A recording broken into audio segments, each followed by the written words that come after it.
Hello everyone, welcome back to my channel. আপনারা এখন দেখছেন শর্মি ইজি রেসিপি। সঙ্গে আছে আমি শর্মিলা। আর আজকের ইজি রেসিপিতে আছে লাউ পাতার একটি রেসিপি। এটা আমি মেদিনীপুরে কাঁথিতে এসে এই রান্নাটা আমি শিখেছি, সেটাই আজকে শেয়ার করছি। প্রথমে আমি চিংড়িগুলোকে ভালোভাবে ধুয়ে পরিষ্কার করে নিয়েছি। তার উপর দিয়ে দিয়েছি সর্ষে পোস্ত বাটা 1 চামচ। তারপরে দিয়ে দেবো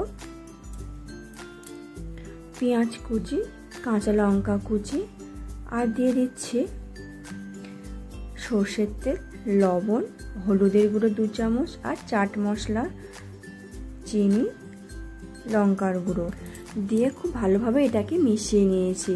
তারপর পরিষ্কার করে রাখা লাউ পাতাকে, দুটো পাতাকে একসাথে করে নিয়েছি, কারণ সিঙ্গেল পাতাতে করলে এটা ছিঁড়ে যাবে ভাজার সময়। সেই জন্য দুটো পাতাকে একসাথে করে নিয়ে তার উপর দিয়েছি 2 চামচ মতো চিংড়ির ম্যারিনেটটাকে। তারপরে দিয়ে ভালো করে এটাকে মুড়ে নিয়ে রেখে দিয়েছি। গ্যাসটা অন করে এখানে একটা ফ্রাইং প্যান নিয়েছি। তারপর দিয়েছি পাতা মোড়া চিংড়িগুলোকে। প্রথমে কিন্তু তেল দেবেন না, তাহলে কাঁচা পাতার উপর তেলটা থাকলে প্রচুর তেল ছিটকাবে। প্রথমে শুধুই খালি প্যানে এটাকে সেঁকে নিতে হবে 2 পিঠ উল্টে। তারপরেই দিয়ে দেবো তেল, তাহলে আর গায়ে তেলটা ছিটকাবে না, কারণ পাতাটা অনেকটা সিদ্ধ মতন হয়ে আসবে। তারপর তেল দিয়ে এপিট ওপিট ভালো করে ভেজে নেব। আপনারা চাইলে এখানে ঢাকা দিতে পারেন, কারণ ভেতরের চিংড়িটা কাঁচা রয়েছে।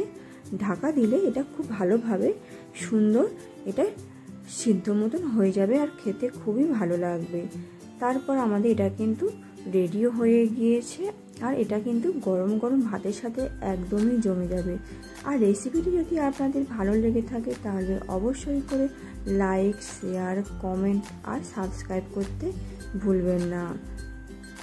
তাহলে অবশ্যই করে এই রেসিপিটি আপনারা বাড়িতে ট্রাই করুন। আর এই রেসিপিটি কিন্তু এখন সার্ভ করার জন্য একদমই রেডি হয়ে গিয়েছে। Thanks for watching.